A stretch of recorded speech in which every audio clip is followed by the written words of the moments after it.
Okay.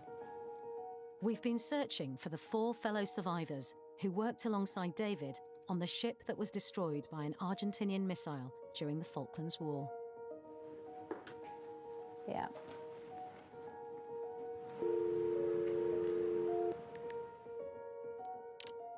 So we've heard back from the men we reached out to, and unfortunately, most of them don't feel that they can talk about their experience. They can't go there, even after all this time.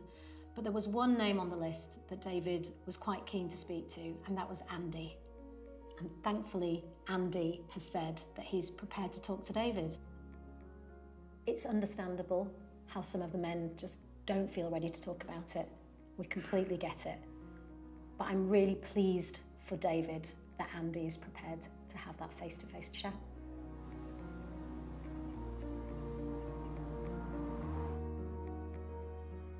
I live with my partner Maria and our daughter Liddell. And yeah, life's good.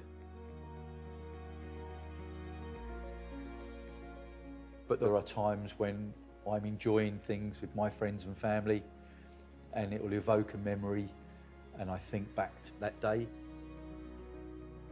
People have said to me over the years, "Oh, I know exactly how you feel." With the greatest respect, no you don't. You can only feel what I feel if you were there.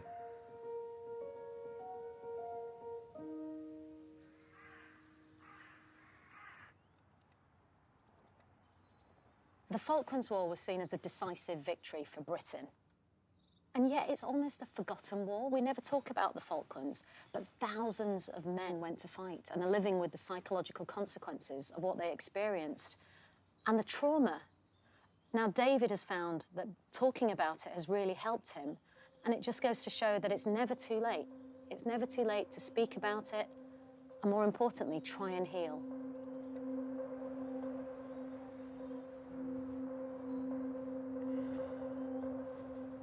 I sort of kept myself to myself over the past 39 years, become a bit of a loner. I've not talked about it too much because you tend to put it in a box in the back of your mind and you don't really like to open that box. So this is a very big step to meet somebody who was with me 39 years ago.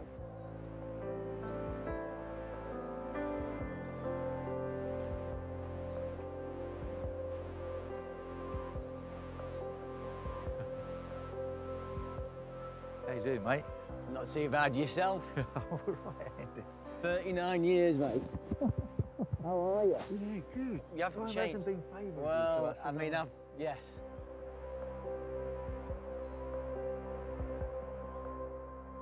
I remember when the explosion happened.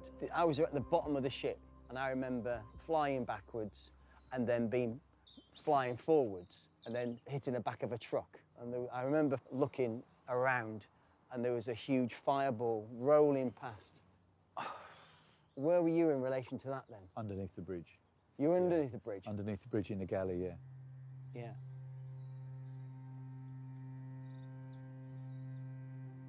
It was a lucky day for us.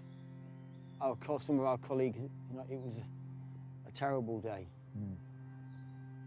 We've paid the price. I mean, I've had my ups and downs.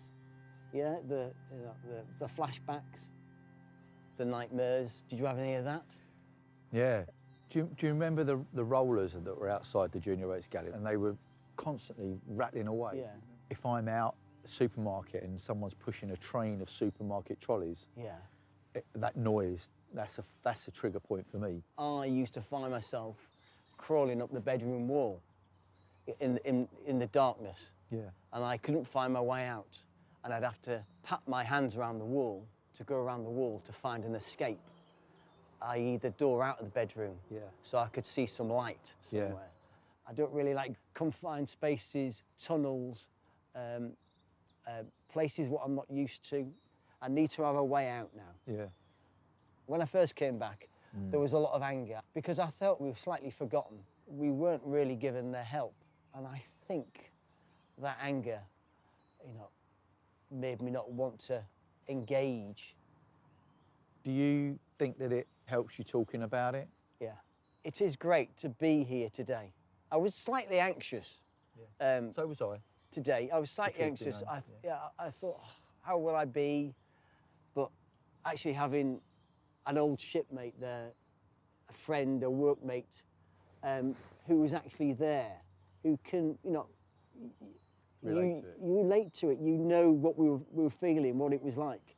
I've not met many people since that fatal day. Yeah. I mean, you shouldn't forget, but you do try to forget. Just sometimes you don't want to bring up the past.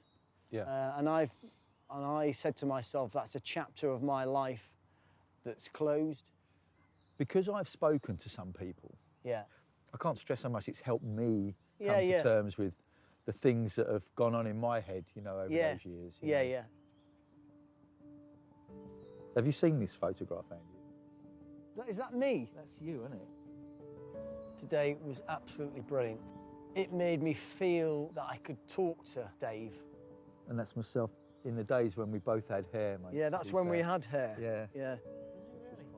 It was a real moment of release, that I was talking to somebody who'd been in the same position, in the same situation. It's given me closure. We've got to learn from this, whatever happens, that your mates that are with you, you've got to keep contact with them. There's kind of a bit of me that's drifted back to my 20th year to meeting with you today. We rekindled a friendship from 40 years ago, and he's still got that cheeky grin he had as a 19-year-old, you know. Those pent-up emotions that Andy's had for all that time, by his own admission, he can talk about it. That's brought a lot of memories back, that has. And maybe one or two others out there might want to do the same. That is fantastic. Yeah, isn't it?